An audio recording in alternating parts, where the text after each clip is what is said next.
This is the question asked in today's SkillTrack daily challenge. So in the first line of our input we are given two integers. So the first integer is r and the second integer is c, and after that we are given a r cross c integer matrix as input, and in the last line we are given the value of integer k. So here the value of integer k is equal to 4. So we have to consider the last 4 2 cross 2 submatrices. Since the value of k is equal to 4, we need to consider the last 4 2 cross 2 submatrix. So this is the first submatrix from last.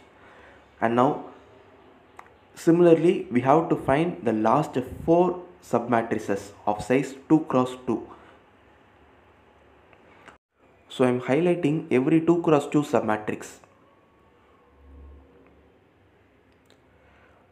So now this is the last 2 cross 2 submatrix, and this is the last before 2 cross 2 submatrix, that is the last second 2 cross 2 submatrix, and this is the last third 2 cross 2 submatrix. So 2086, it is the last third, and now we have to find the last 4. So the last 4 will be present in the previous rows. So 3003. So this is the last fourth 2 cross 2 submatrix. Now our task is to find the sum of each and every submatrix and print the submatrix which has the maximum sum. So the sum of first submatrix 3003 is 6, and the second submatrix has the integers 208 and 6. So the sum is 16. And now in the third submatrix 8 plus 9 plus 5, which is equal to 22. And now the next final submatrix is 2899. So the sum is 28. So the last submatrix only has the maximum sum.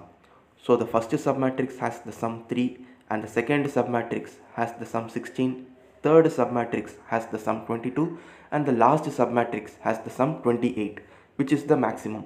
So our task is to print that last submatrix. We need not print the sum. We have to print the submatrix which has the maximum sum.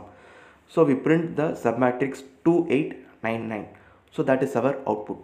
So this is how we will be printing our output.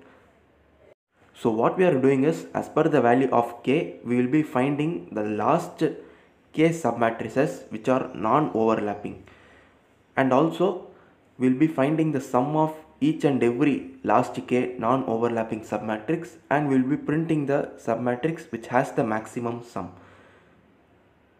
So similarly, using the same procedure, we will also be solving our sample input too.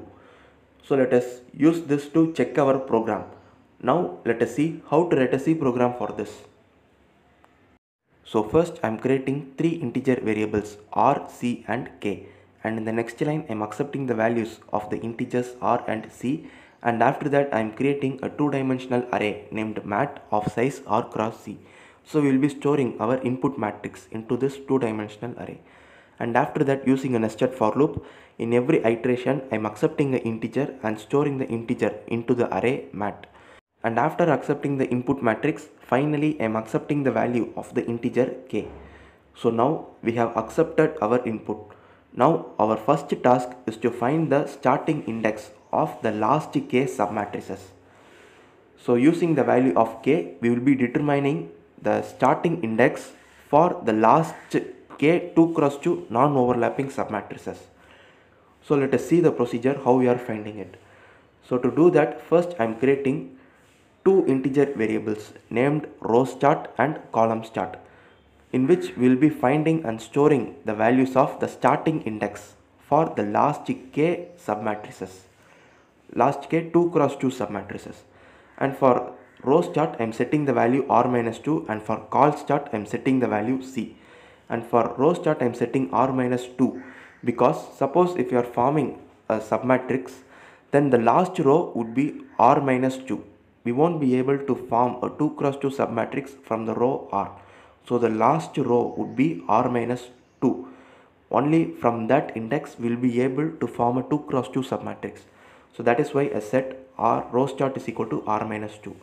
And then I am creating a while loop, and this while loop iterates until k becomes equal to 0, and in every iteration we will be decrementing the value of k by 1, and also we will be decrementing the variable column start by 2. So whenever k is decremented, it means that we move to the previous submatrix. The previous submatrix will be present before 2 columns. So that is why we are including the condition column start minus is equal to 2.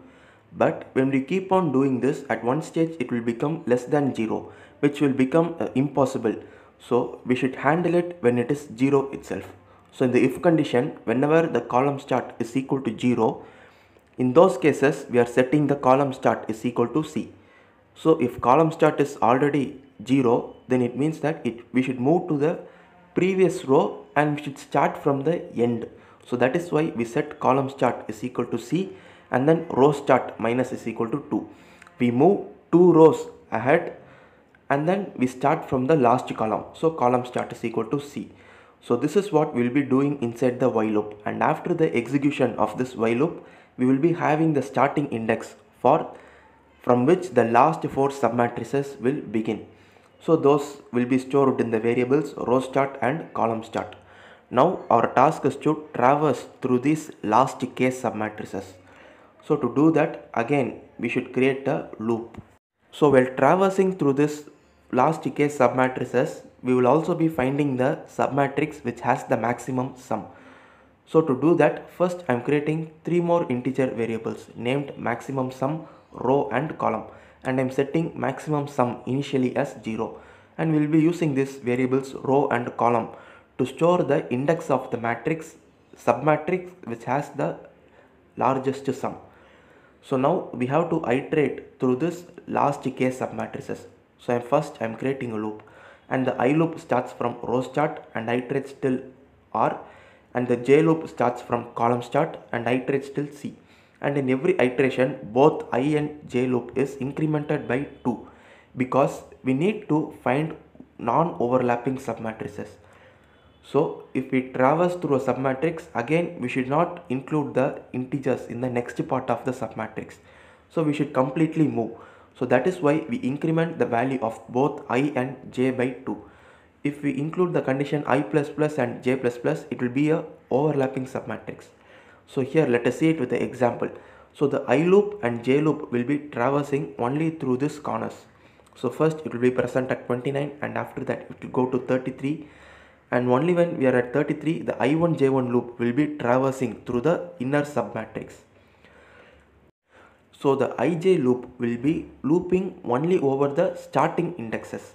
First it will be at 29, and then in the next iteration it will go to 33, and then after that it will go to 62, and then finally it will go to 35. And only the inner nested for loop, that is the I1 J1 loop, will be traversing through the complete submatrix. So here the nested I1 J1 loop.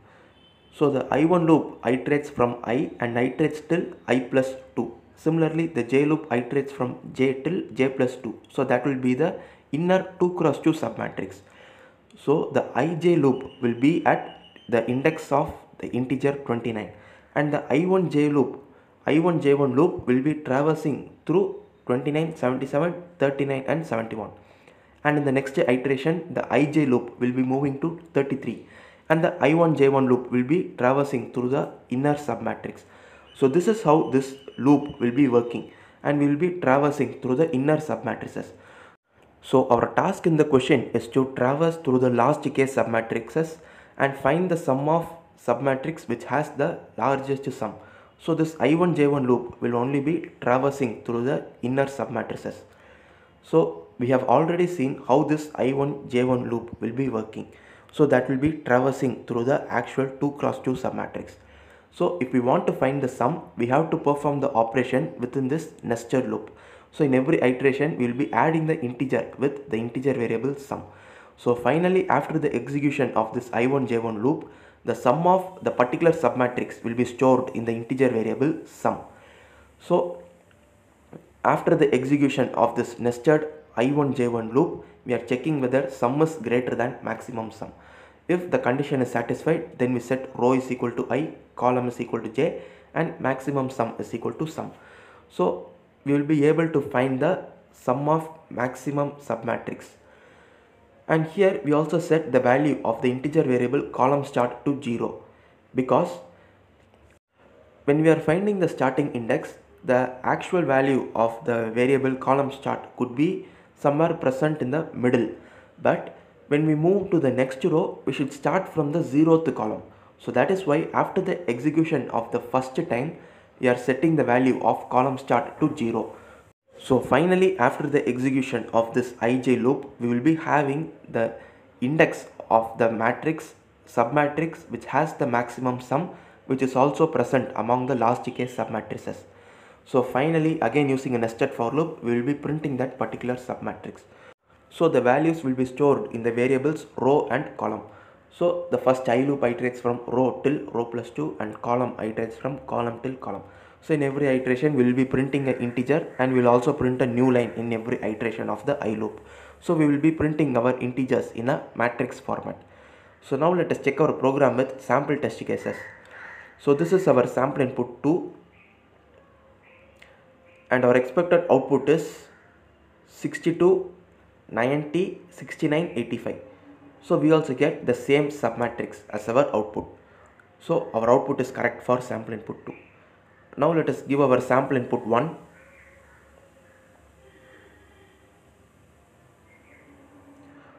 So for sample input 1, our expected output is 2899. So we also get the same. So this is the logic behind today's daily challenge. Thank you for watching.